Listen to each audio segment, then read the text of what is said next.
A paz e a alegria de Deus estejam em sua casa. Eu quero agradecer a vocês por todos os fax, e-mails, cartas que nos têm enviado. Muito obrigado. Sem dúvida, o programa Anunciamos Jesus está fazendo muito bem a um grande número de pessoas. Por exemplo, quero ler um trecho desta carta. Padre Eduardo, eu não tinha paz na minha vida devido a inúmeros problemas familiares. Um dia, assistindo ao programa Anunciamos Jesus, eu fui tocado por Deus e minha vida mudou. Hoje eu tenho paz e harmonia no meu lar. É uma grande alegria para nós. Sentimos que Deus está sempre interessado nas pessoas. Deus está interessado em você. Ele ressuscitou por todos nós. Ele é o bom pastor que cuida das suas ovelhas. Por favor, continue ligando, escrevendo, passando e-mails para nós e torne-se nosso sócio. Por favor, com sua ajuda, iremos longe, fazendo programas que levam o amor de Deus a todas as famílias do Brasil. Eu gosto muito de falar do amor de Jesus. Jesus é Salvador. Com muito amor, Ele veio para nos salvar. E para Ele não existe nada impossível. Pessoas que às vezes achamos que não tem mais jeito, não tem solução, Jesus as toca no seu íntimo amor e Jesus as cura de suas feridas. Pessoas que são até marginalizadas pela sociedade conseguem recuperar sua dignidade de filhos, filhas amadas de Deus. Tudo por causa do amor de Jesus. E hoje, nesse programa, vamos mostrar isso. Deus é amor. Sempre Deus é amor. Quem poderá nos separar do amor de Cristo? A fome, a miséria, a pobreza, as guerras, as violências, as drogas, o desemprego, a falta de dinheiro. Nada pode nos separar do amor de Cristo, nem a morte. Eu quero que você entre comigo agora em uma história de vida. Esta história começa com uma criança que nasce de uma mãe sem nenhuma condição física e financeira para criá-la e educá-la. Alguns diriam que esta criança não deveria ter nascido. Outros que era melhor ter sido abortada.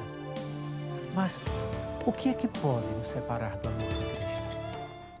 A minha mãe biológica, ela me criou até os 8 meses de idade. E depois, quando começou a ter problemas financeiros na minha família, né? Primeiro porque ela bebia, meu pai também bebia. Então, como ela não tinha condições de me criar junto com meu pai, ela me deu para outra pessoa.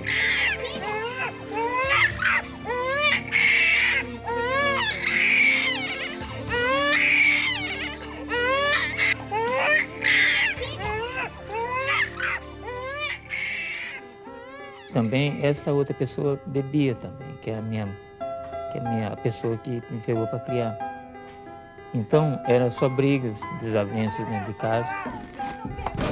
Tinha situações que eles chegavam a quebrar tudo dentro de casa, porque se desentendiam muito. Né? Eu via também meus irmãos sofrerem, eu também me escondia debaixo da cama de medo. E a coisa foi se tornando cada vez pior. Realmente, a minha infância, eu posso dizer que eu não tive uma infância sadia. Então, já muito cedo, eu comecei já a carregar lá de massa, tijolo nas costas, né? Então, a infância mesmo eu não tive. Então, os irmãos foram se dispersando aos poucos, né? E quando eu cheguei aos 16 anos, eu já estava tão aborrecido com aquela situação, que eu preferi deixar tudo isso para trás e viver minha própria vida. Onde que eu passei a ser um morador de rua, dos meus 16 anos em diante.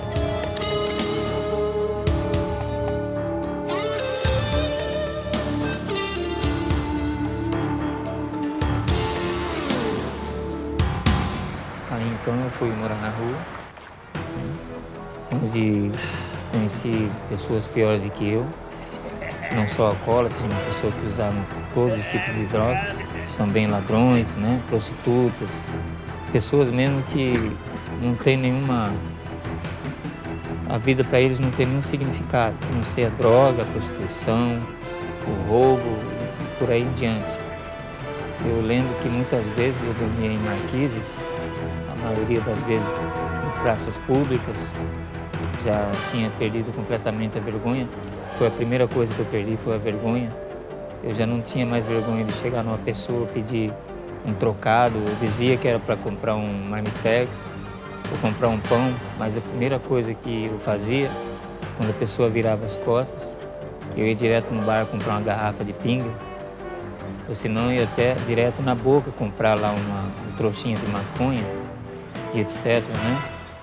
Também tinha alguns que me vinham convidar para me roubar. Eu ia também, né? Eu ia também de medo, porque entre eles eu sempre fui franzino, assim, eu era o menorzinho, então eles abusavam muito de mim, né? Alguns queriam me bater, eles me forçavam a fazer as coisas, eu fazia. Não porque eu queria, mas de puro medo. E o pior de tudo que eu também comecei a roubar também, né? Infelizmente, comecei a roubar, justamente induzido também pela reação que a droga trazia em mim, que eu misturava tudo, álcool, droga. Trabalhar, que é bom, eu não procurava trabalho em canto nenhum, porque eu tinha perdido a vergonha, a minha vida era só roubar, pedir, como eu disse. Então, numa noite, esses amigos meus da gangue me convidaram para ir lá numa boate, mais exatamente num barzinho perto de uma boate. E lá eu encontrei uma garota muito bonita, por sinal. Sentamos, começamos a beber. Só Deus sabe qual era a reação que estava me dando naquela hora. Reação assim de entusiasmo, de alegria, né? Assim como eu fosse o dono do mundo, o dono da situação. Afinal, eu estava com uma garota bonita ali, né? Depois de muita conversa, nós fomos para um lugar reservado, lá no fundo do bar.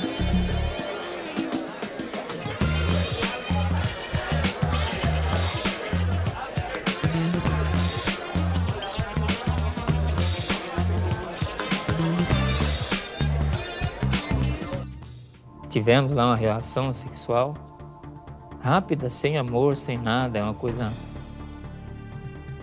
como eu posso dizer, uma coisa superficial, né? Sem sentimentos, sem amor, sem nada. Então, depois de um certo tempo que eu tive relação com essa moça, eu não sei direito, uns 6 ou 7 meses, eu comecei a ter essas doenças esquisitas, né? Que vem através do HIV/AIDS, né?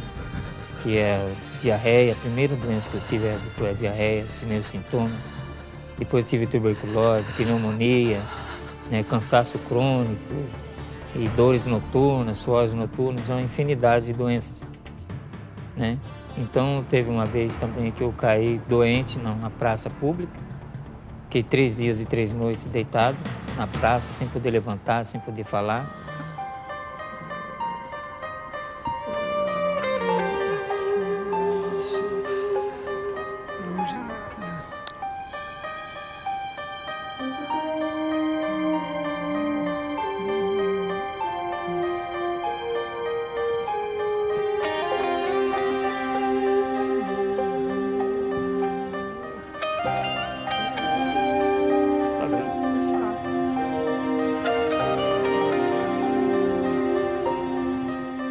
Eu já estava tão fraco por causa das drogas, por causa do alcoolismo, porque eu não comia nada, só bebia, né? Então, até que uma certa vez passou um pipoqueiro na praça, me viu ali, todos os dias que ele passava, eu estava deitado lá. Ele parou para me dar um auxílio, né? Afinal, puxa vida, ninguém me dava ouvidos, né? Eu tentava gritar para alguém, a voz não saía. Até que ele chamou lá uma viatura de polícia, veio a viatura e me levou até o hospital.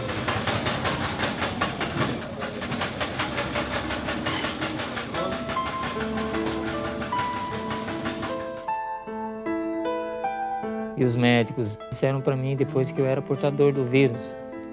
E como a minha vida, para mim, já estava praticamente acabada, que eu não tinha assim uma atenção de ninguém, não tinha um apoio moral, não tinha apoio de qualquer espécie que seja, a primeira reação foi o suicídio. Eu falei para os médicos que se eu saísse daquele hospital eu ia me matar, porque eu não tinha ninguém que podia me ajudar. Para começar, eu não tinha vergonha, já tinha perdido a saúde, não tinha documento, não tinha endereço, então eu era um indigente. As pessoas me chamavam de indigente na rua. Eu, particularmente, eu havia perdido a minha referência como pessoa, como digno de ser chamado de ser humano, porque não eu só me via como um trapo, como um objeto, né? Mas também as pessoas que passavam perto de mim e falavam isso alto uma para as outras e eu ouvia, isso que me punha cada vez mais para baixo. Então, quanto mais eu ouvia isso, mais eu sentia que eu não prestava mais para nada, para a sociedade, nem para mim mesmo, né? Estava muito desesperado, né? Então foi quando eles me sedaram, eu creio que eles me sedaram, eu não sei o que eles fizeram até hoje, que eu acordei aqui em Campinas, né? Estava em Santos nessa época, e eu acordei no leito da UTI. E é gozado que até antes de eu contrair esse vírus, eu pesava 62 quilos, né? Mas depois eu já cheguei no UTI com 29 quilos, né, em fase terminal, né? E inclusive eu comecei a lembrar na UTI, né, que as pessoas diziam que Deus tem um plano na minha vida, mas mesmo assim eu não acreditava, porque como eu disse a vocês, eu achava que não tinha mais identidade, que ninguém gostava mais de mim. Mas eu fui melhorando de uma tal forma que impressionante que os médicos disseram que só se fosse um milagre para mim sobreviver. Então foi aí que eu comecei a me levantar novamente, né? Fui melhorando de uma tal forma que os médicos eles não acreditavam que eu estava conseguindo superar aquela crise, né, que eu estava passando. Então, com algum tempo, eu fui para observação, onde eu fiquei algumas semanas.